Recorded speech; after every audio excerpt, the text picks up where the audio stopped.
Assalamualaikum warahmatullahi wabarakatuh. Saya Jasmine Zara Nadifa. Saya membuat video ini untuk memenuhi tugas psikologi komunikasi.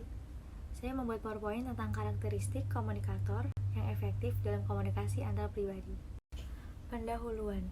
Karakter komunikator disebut oleh Aristoteles dengan etos. Etos terdiri dari pikiran baik, akhlak yang baik, dan maksud yang baik. Istilah lain dari etos ini adalah credibility yang terdiri dari dua.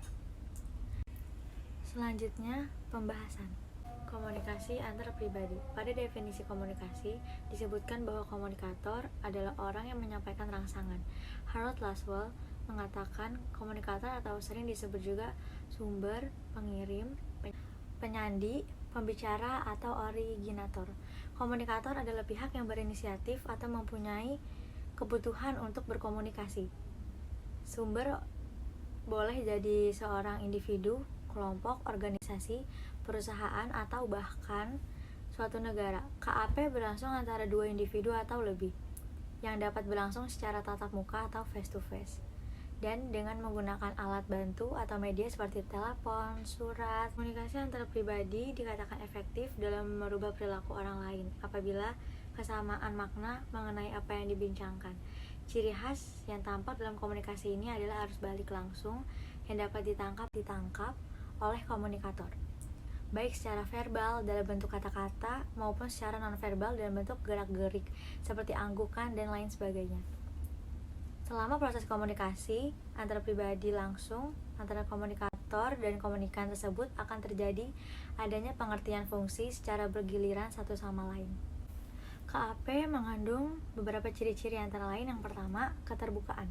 Komunikator dan komunikan saling mengungkapkan segala ide atau gagasan bahwa permasalahan secara bebas atau tidak ditutupi dan terbuka tanpa rasa takut atau malu. Kedua-duanya saling mengerti dan memahami pribadi masing-masing. Yang kedua, empati. Kemampuan seseorang memproyeksikan dirinya orang lain di dalam lingkungan. Dan yang ketiga, kesamaan. Suatu komunikasi lebih akrab dalam jalinan pribadi lebih kuat apabila memiliki persamaan tertentu, seperti kesamaan pandangan, sikap, usia, ideologi, dan sebaliknya. Dan keempat, dukungan. Setiap pendapat, ide, atau gagasan yang disampaikan mendapat dukungan dari pihak-pihak yang berkomunikasi. Komunikator dalam KAP. Yang pertama, arus pesannya yang cenderung dua arah. Yang kedua, konteks komunikasinya tatap muka. Yang ketiga, tingkat umpan baiknya yang menjadi tinggi.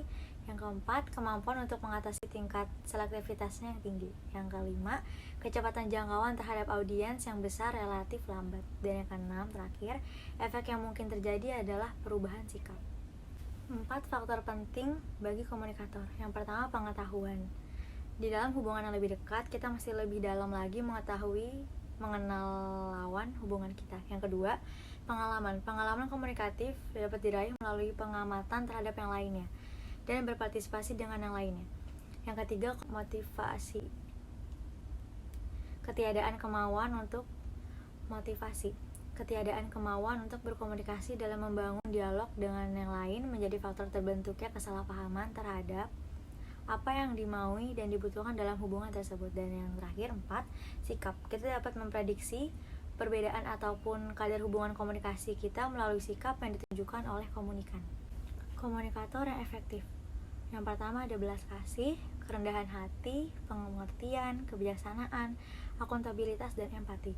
Dengan menjadi komunikator yang memiliki artikulasi yang jelas dan mampu mendeskripsikan pesan kita dengan baik, serta ditambah dengan kemampuan membuat nyaman, kita akan mengurangi potensi miskomunikasi yang seringkali menjadi isu dalam pertukaran pesan.